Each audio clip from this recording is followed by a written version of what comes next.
I personally was selling e-learning to corporates. So I think, and back then, there's a small startup called Educom. When I was part of that company, we were selling e-learning to corporates, e-learning to schools, and so on.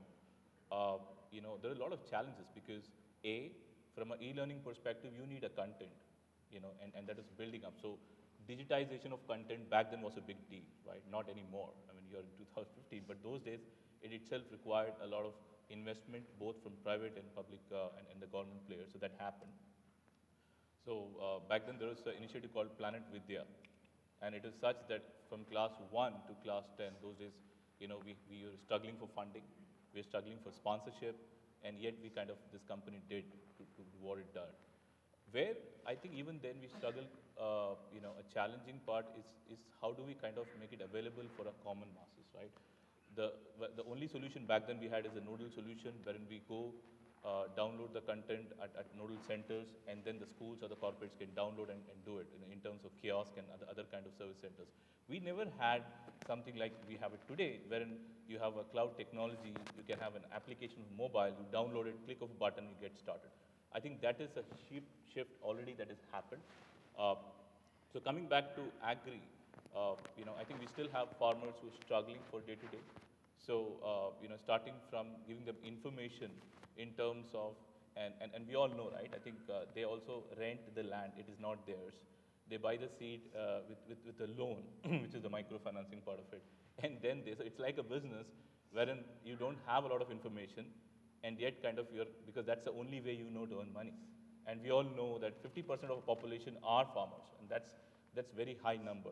So this entire internet, in terms of shifting, in terms of making available to the rural areas, is the first thing that we can leverage.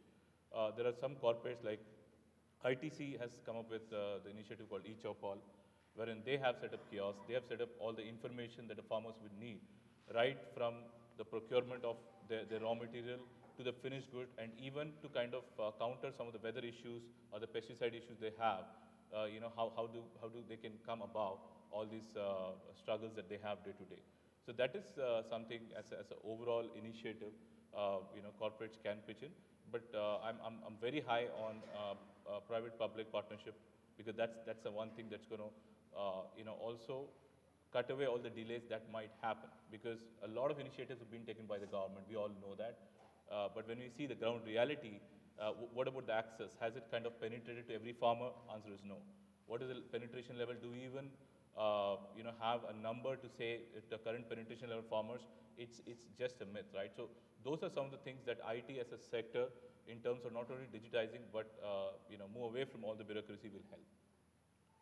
So that's a very high level of what I thought. Of course, in terms of technology, I would say like Sudhir said, as much as fiber optics is the future, I would always say that there are other technologies that we need to quickly adapt and change, like the cloud-based and the Wi-Fi, because maybe the cost of initiation is very less, maybe the cost of maintenance and even upgradation is not that very high, on areas which is not even tapped.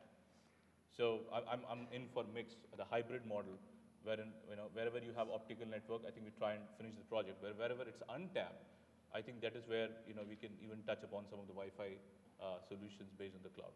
Now that we've talked about how the bank is going to go, what are the technologies, but the basic question is, how do you get a rural population to start getting into the banks?